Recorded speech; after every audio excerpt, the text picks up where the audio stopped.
नमस्कार दोस्तों, life and new pregnancy channel में आपका बहुत-बहुत स्वागत है।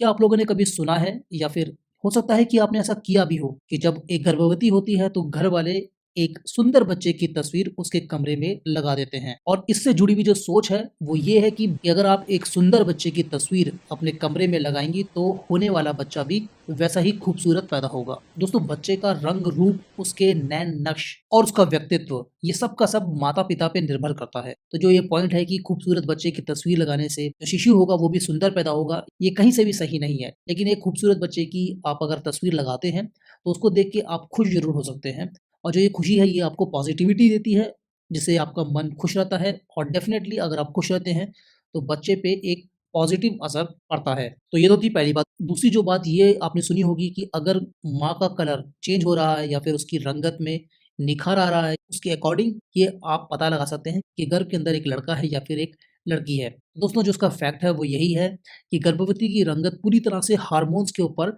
डिपेंड करती है और इस समय पे गर्भवती के अंदर काफ़ी सारे हार्मोनल चेंजेस होते हैं। तो कुछ महिलाओं के लिए ये चेंजेस जो हैं उनकी खूबसूरती बढ़ा देते हैं, लेकिन कई बार क्या होता है कुछ महिलाओं का कलर डल हो जाता है और थोड़ा-सा डार्क हो जाता है या फिर चेहरे में झाइयाँ या फिर काले दाग धब्बे हो जाते हैं। तो ये सब के सब डिपेंड करता है हार्मोनल चेंजेस के ऊपर। तो इसमें दोस्तों कोई भी ऐसी सच्चाई नहीं है, ये एकदम मिथ है। और एक इसी तरीके की दूसरी धारणा ये भी है कि अगर आपके गर्भ का आकार बड़ा है, तो भी आप गर्भ में लड़का है या लड़की है, इसका पता लगा सकते हैं। दोस्तों, ये भी जो है एकदम गलत धारणा है। गर्भ का आकार से आप बिल्कुल भी ये पता नहीं लगा सकते हैं। गर्भ का आकार बहुत सारी चीज़ों के ऊपर डिपेंड करता है।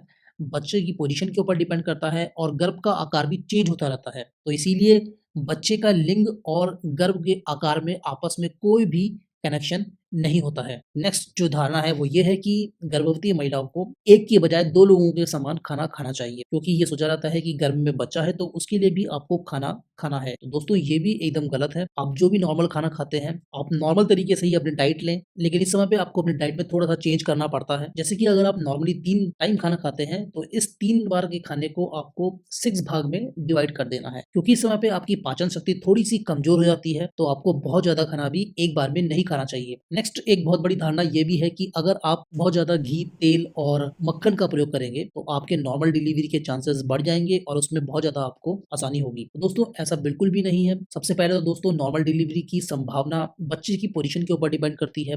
फिर दूसरा आपका सर्विक्स का मुँह कितना खुल चुका है, इस पे डिपेंड करता है।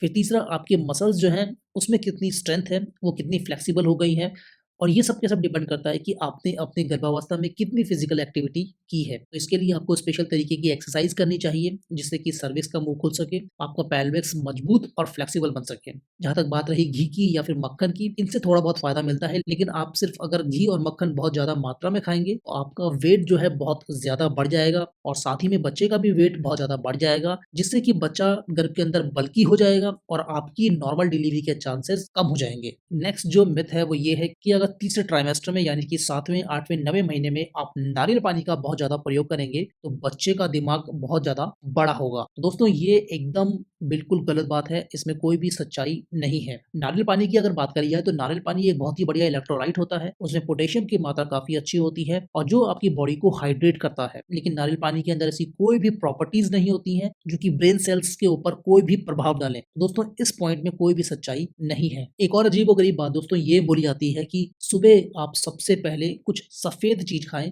इससे बच्चे का रंग गोरा होगा। तो ये मैं आपको दोस्तों पहले ही बता चुका हूँ कि बच्चे का रंग रूप बिल्कुल डिपेंड करता है वांशिक गुणों के ऊपर, माता-पिता का किस तरीके का कलर रहा है, तो ये सब के सब डिपेंड करता है जीन्स के ऊपर। वीडियो अगर आपको अच्छी लगी हो तो लाइक बटन को अवश्य प्रेस करिएगा। अभी तक अगर आपने हमारे चैनल को सब्सक्राइब नहीं किया है तो वीडियो के नीचे लाल रंग में लिखा हुआ सब्सक्राइब का बटन दबाएँ और उसके साथ ही में छोटी-सी घंटी दबा के अपने सारे नोटिफ़िकेशंस इनेबल कर लें, ताकि हम जब भी कोई वीडियो डालें तो आपको नोटिफ़िकेशन तुरंत मिल सके और आप कोई भी प्रेगनेंसी से रिलेटेड वीडियो मिस ना करें। तो चलिए दोस्तों, मिलते हैं अगली वीडियो में, तब तक के लिए नमस्कार।